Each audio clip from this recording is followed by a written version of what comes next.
Hello guys, welcome back to Crazy's Kitchen. If you're here for the first time, please do subscribe. Have you ever wondered why the price of chicken wings is so expensive? I do not have an answer to that question, but surprisingly, many people do enjoy chicken wings. You can spice up your chicken wings the way you want according to your taste, but please do not forget to add these two ingredients, yogurt and ketchup.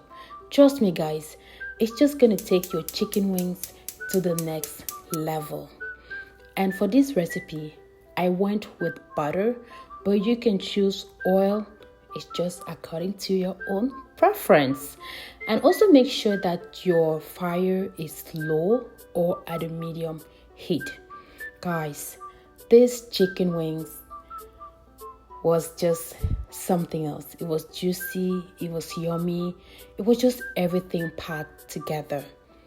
I really enjoyed it. It was just wonderful. It was just the best chicken wings that I've ever made. Even the kids, they loved it. So please give it a try and let me know in the comments below. If you're here for the first time, please do not forget to subscribe. Thank you so much for your time, and I will see you in my next video. God bless you. Bye bye.